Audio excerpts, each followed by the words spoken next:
Hey guys, welcome back. So this video won't really be necessarily one whole video as much as it'll be a combination of a few real short things. So for those who don't know, I mean hopefully you do, but you may be new to this channel. So there's a few things you have. You've got card savers, which is this. This is your typical card saver. You'll see the tape is just from a previous person who owned it. So this is a card saver. These are penny sleeves. So they're very thin urethane sleeves, and these are top loaders. Then also I wanted to show you is the size difference. So this is a box, it was sealed, I just opened it. This is a box of 25 top loaders, and this is a pack of 100 penny sleeves. This is 100, that's 25. So this should really show you the difference in size between top loaders and penny sleeves. And if you're sponsored on penny sleeves and top loaders ends, the next best place to buy them, actually for price, or at least for in my area, is to buy your top loaders and penny sleeves from your card shop. They actually have pretty near unbeatable prices in terms of that. So support your card shop, even though it will only be a little bit, but it will get you going to the store, and maybe you'll see something else that you'll do to purchase and support them. But yeah, so in terms of size difference, that's penny sleeves to top loaders, and we did list the Shadowless Blastoise for a penny. That's been heating up on eBay, thank goodness. Our break cards, there was an issue, so if you aren't tracking, eBay just went to a new payment system. Hopefully it won't ruin any of the other listings we have, but it interrupted the payment and it went missing.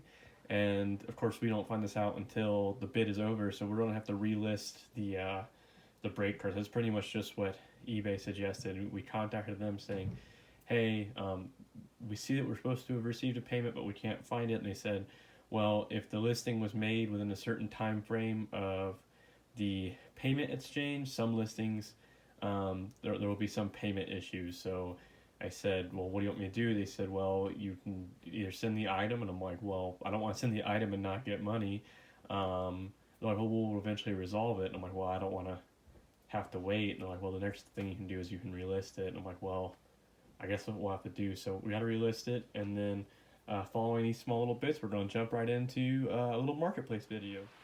Okay, and as I said, we jump right into a little marketplace thing that I've had to deal with. So this is an old conversation, as you can see, back from July 25th is when it initiated. So blue is me, and gray is this lister.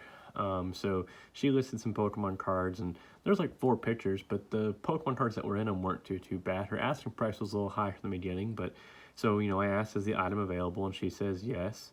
And I hit her up again. It was like 20 minutes later, or I guess an hour and 20 minutes later. I must have been doing something. I go, do you have any more pictures?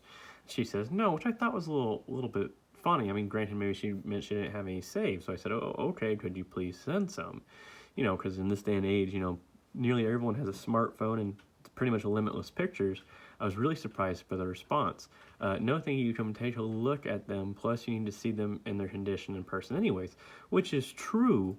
But in terms of negotiation, we live in a digital age to where I can get pretty decent pictures from anyone's really device, an iPod that has a camera, a smartphone, a iPhone, a laptop. So it was really surprising, and it's not that it was impossible to see her, but I don't want to drive someplace to take a chance, and I have to drive back. I waste, not really the gas. I don't really mind wasting the gas. It would have been maybe like $10 in gas, but in terms of time, it would have been like 2 hours of my life driving back and forth when this woman could just take a few pictures, which she really should, not just for me, but for her listing in general. It's just going to help her.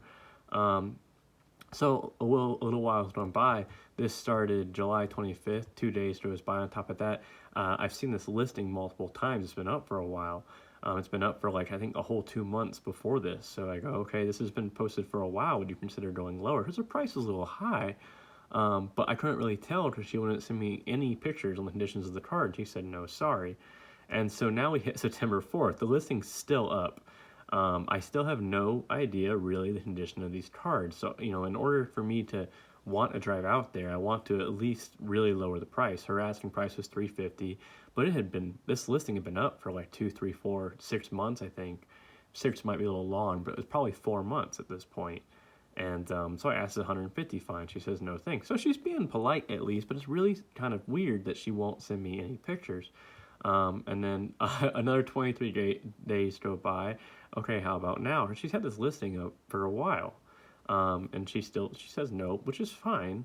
And then I change it as 200 good. And I guess the extra $50 was enough, but this is also a whole extra month again, October 28th. When can you pick up?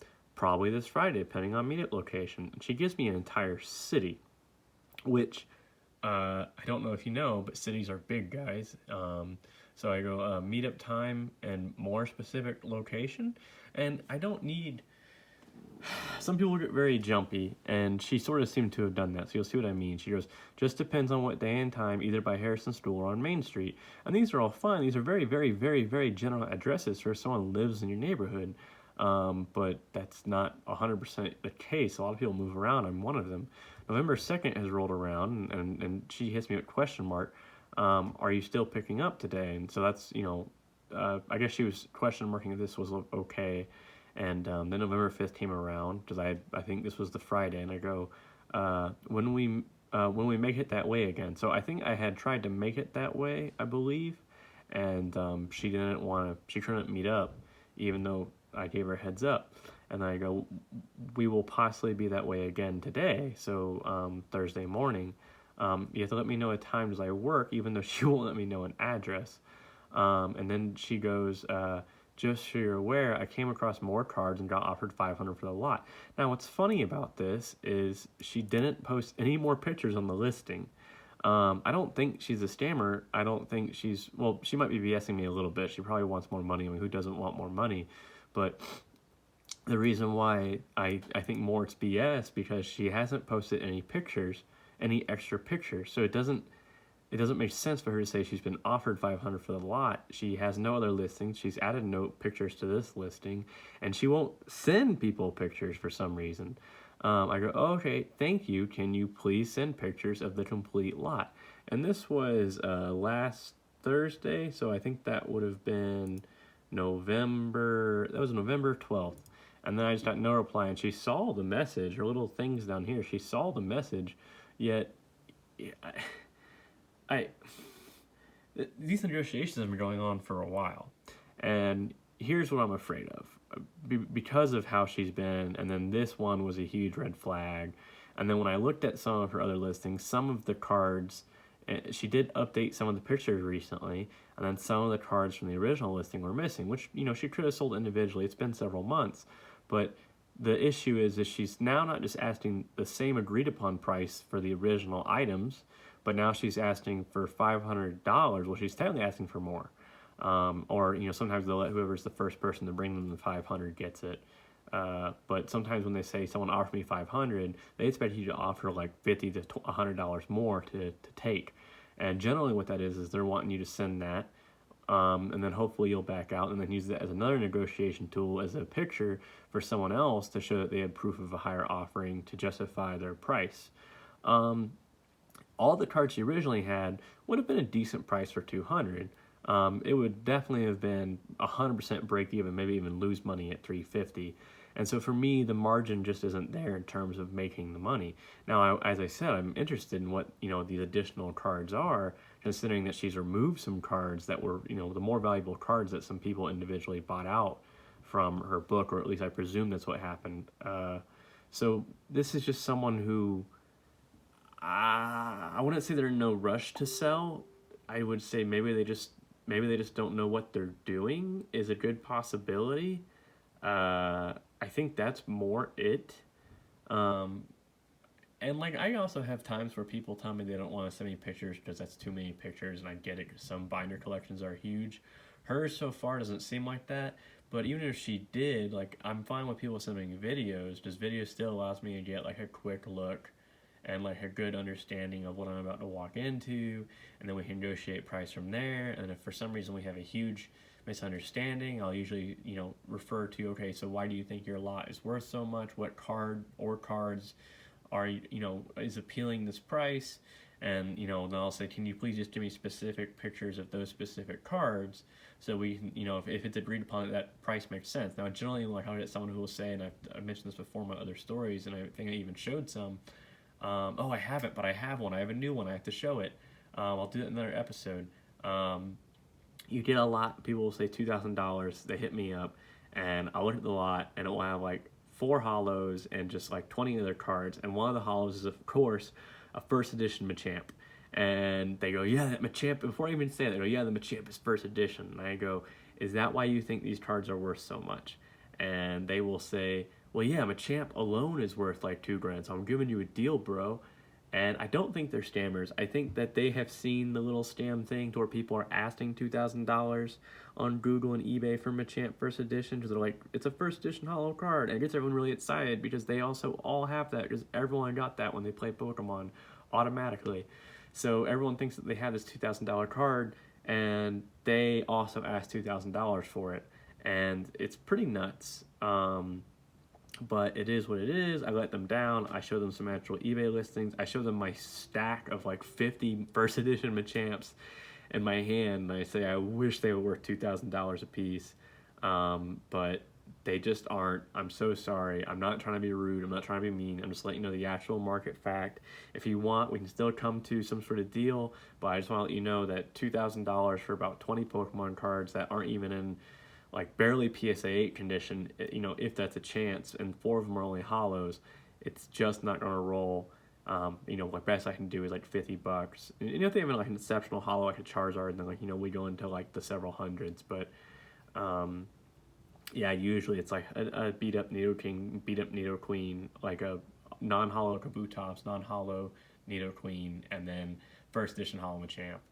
So it's pretty funny how that rolls. Don't get really upset if you run into this situation. I would just say just educate the populace, or you can dig out. And by dig out, I mean you can kind of sniff out some information to see if they're legit trying to scam. Those are people we need to try and report and make their time a little bit harder on Facebook Marketplace or wherever we find them, or let any community know, hey, look out for this person. This person's a scammer. They're trying to ask for too much. Granted, it's not going to stop the people who aren't in the community and who are just getting into it because they heard there's money to be made in Pokemon, which is true, but it's really kind of a lost cause if you aren't getting an insane deal somewhere else because most of the cards have jumped up, and the only way you're going to get into it is into the long game at this point, buying new cards and selling late. Granted, there still is some spikes here and there, like the XY evolution stuff, you know, jumped up. There's actually some good deals in Voltage. People are asking a little bit more outside of the card shop, but the card shop's still only asking like $120, $130 for a booster box, which I'm interested in getting. I'm just waiting for one of my little, I have a free little gift card that activates soon.